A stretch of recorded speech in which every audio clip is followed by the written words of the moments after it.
Hi everybody. Um, Physio came this morning and checked me out, seen what I could do, blah blah blah, and asked me how soon I wanted to go home, and I said, well, no, it's not going to be that easy. Um, she has said that tomorrow she's going to test me on the stairs, and then they will release me on Thursday, discharge me on Thursday, but only if I agree to have a care package in place and have a carer come in 4 times a day for about 5 weeks. I don't really want that. I think it's going to be such an invasion of my privacy. I'm grateful for all the help I've been given, but my kids will help me, I know, and don't think I need that much help. Maybe for the next couple of weeks.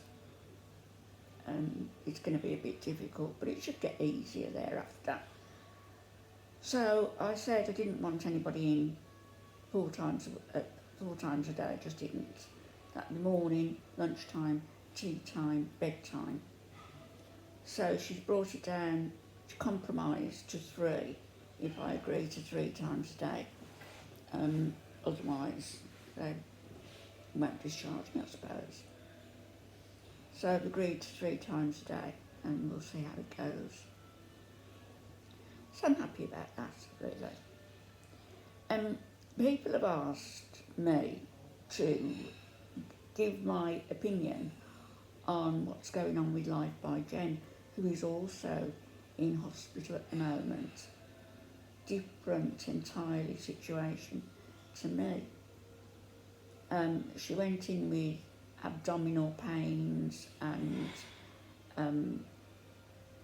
when she got into hospital they found she'd got an impacted bowel and she was sepsis.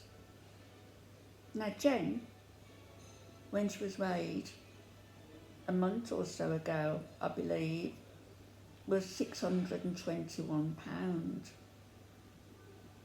maybe a bit more.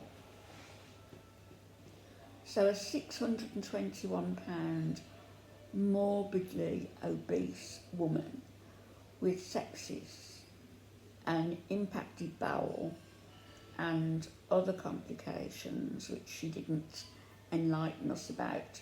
She's got a video up if you want to go and see it, but I don't want to give her views, so go and view on Invidious, because I don't believe that women who eat themselves silly and build their channels on doing so should be encouraged by us, the viewer.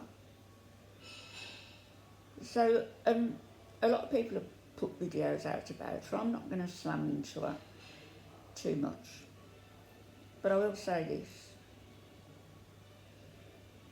A morbidly obese woman, 621 pound plus, with sepsis, an impacted bowel, other infections, really, realistically speaking, her life chances of coming through this are slimmer than it would be for a normal weight woman. I've got something on here, if I can find it now, because I don't want to talk out my hat. Right,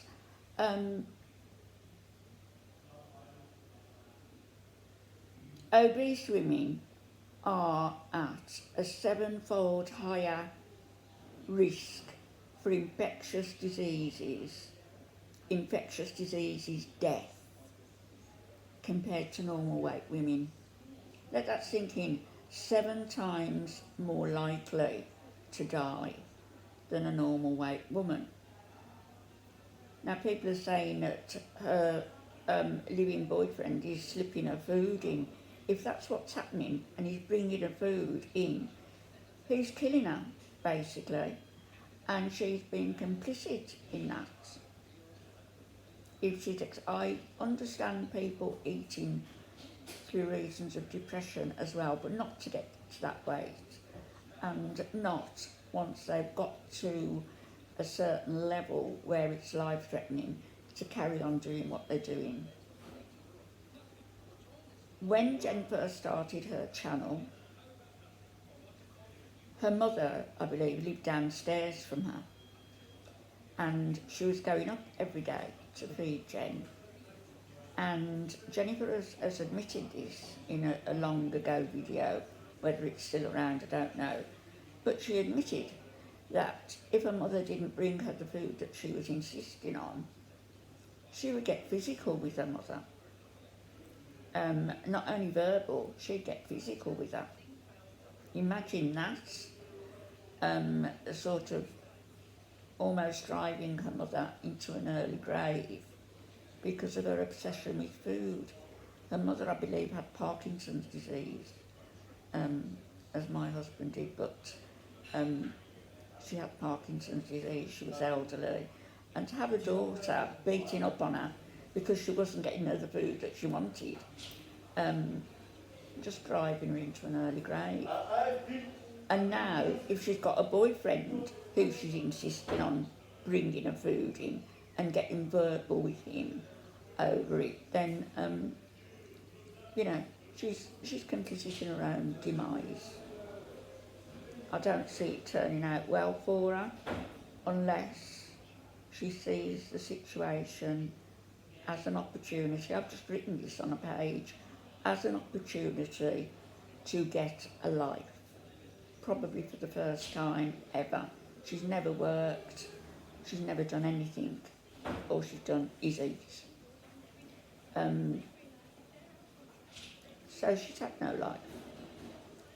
She's got a huge following on YouTube, which is where she gets a lot of her money from. She's in social housing. She blames the government on keeping her disabled because they give her all this money whereby she can afford all this food. I just can't get my mind around the headset. And that's all I really want to say about it. She either will or she won't. She will either work with the professionals, or she will die. It's as stark as that.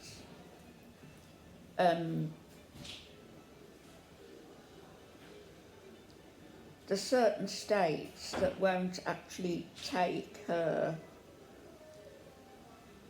and my battery's going, that won't actually take her in as a patient in their facilities.